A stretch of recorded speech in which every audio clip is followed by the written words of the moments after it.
Hello, comic book fans. Today we're talking about Rogue Sun issue 4. This is the continuation and the ending of this war. Now, I don't mean war as in a massive of both sides. I mean the war as in a war for the ivory. Rogue Sun was tasked to find out what happened to Aaron, which is one of the sparrows of this realm, one of the birds of this realm, and it has come down to a fight for the throne because there's already a queen at the throne and people within her own kingdom is trying to dethrone her.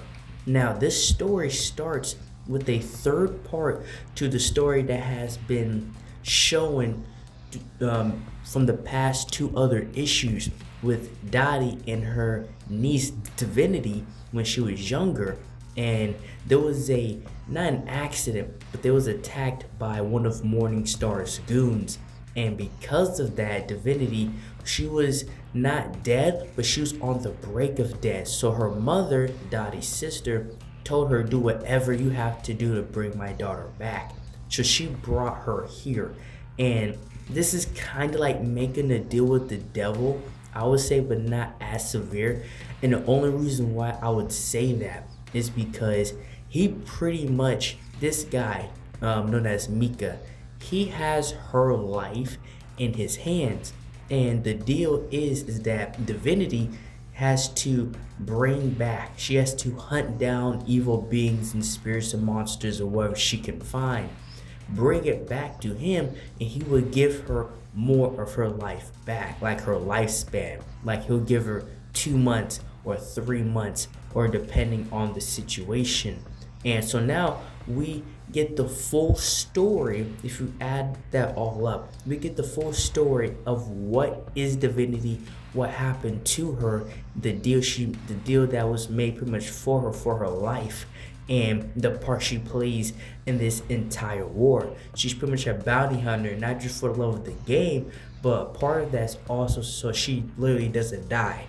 Back with the main topic at hand, they're at the ceremony, the Ivory, the kingdom, and this is where the assassination is about to take place. This is where the dethroning and the handing of the queen is over is about to happen, because at least one of them or a few of them are very tired with how the Raven Queen has been operating, and she was about to pretty much get nuked off the planet. That was until she got a little bit of backup, which is Rogue Sun. Now, honestly, Rogue Sun jumping up or popping in, he's the last superhero I will feel safe with. That's just me being simply honest. Throughout this entire series, he hasn't exactly given me the superhero here to save the day vibes.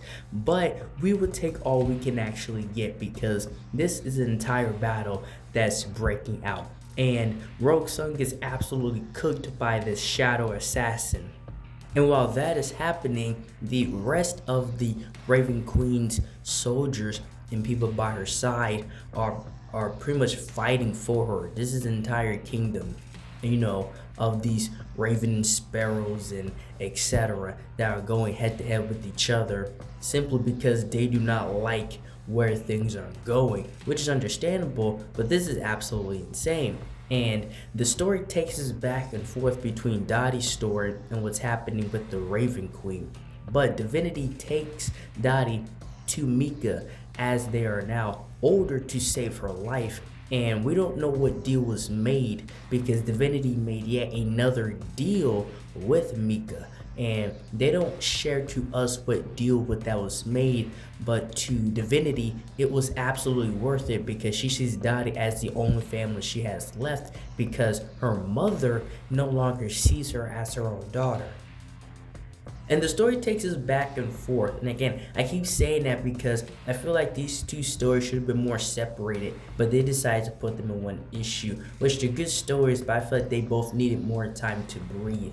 And with Rogue Sun, he finally gets the upper hand on the Shadow Assassin when his father Marcus gives him a weapon to finally use, something that Dylan has been asking for, a weapon. And during this fight, he finally gets the upper hand against the Shadow Assassin. It ends up placing him on his ass. Not only did he finally beat the guy, but he was pretty much given to him, and he just slaughters this guy, and he is now going to be executed by the Raven Queen.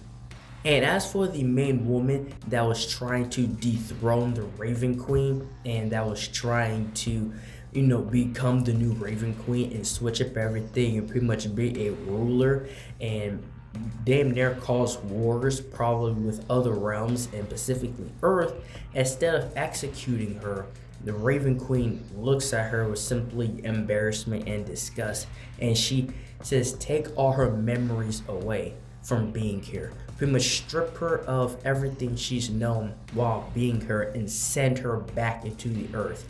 And that just comes to show that there are certain things worse than death. And as far as the murder investigation, murder mystery, and as far as the threat of the Raven Queen being assassinated is finally over. That short chapter of those few books is finally over, and now Rogue Sun is back to having to find the rest of the villains that broke free before this happened. And him and his father have this conversation, and Marcus pretty much tells him that he knows that Dylan wants to go after Morningstar. He wants to fight him, but he's simply not ready. And Dylan, actually showing some maturity, lets him know that I know I'm not ready. I know there's a lot of things that I need to learn, and will you help me? Like, will you teach me what I need to know? And that's when they finally end up on the same page, and it finally seems that they understand each other.